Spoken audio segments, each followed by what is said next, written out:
好啦，咁啊而家有盞燈啊，luminous flux 係6000啦，6000 Lm，咁啊3米咁遠啦，3米高啦。咁跟住咧有本書咧就 horizontally 放一個 same height as the lamp 咯。咁啲光咧就要靠 reflection 先可以打到埋去嘅。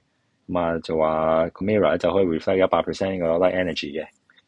咁就問你個 illuminance 係幾多啦？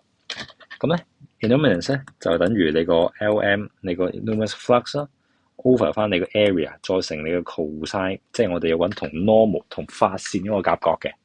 咁所以咧我哋就嚟啦。咁其實咧 mirror 嘅話咧，我哋喺大學即係我哋而家嘅距離咧，其實行緊兩段噶嘛。咁咧其實事實上咧就同我哋喺依盞燈度直接跑過嚟咧個距離咧 suppose 係冇分別嘅。因為 mirror 啦，你可以畫翻喺對面嘅嘛，係畫翻你個 virtual image 嗰邊嘅。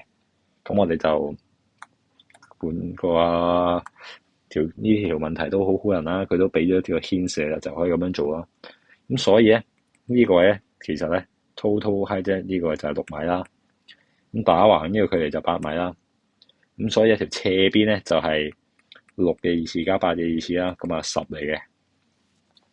咁啊 Pythagoras theorem 啦，計不是定理啫。咁啊嚟啦。咁所以咧喺呢個位我哋當6000 over 4，你個半徑係10啦，二次派再乘你個 cosine theta。好啦，我哋而家嚟處理個 cosine theta。咁你條 normal line 咧 suppose 咧就應該係呢一條啦，咁啊確係咁樣啦。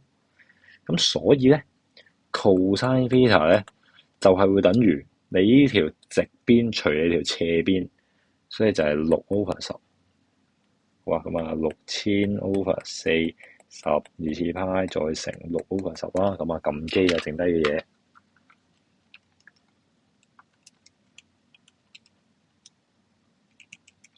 咁啊計到咧應該係2.86出嚟嘅，咁2.86咁就答案就係 A 啦。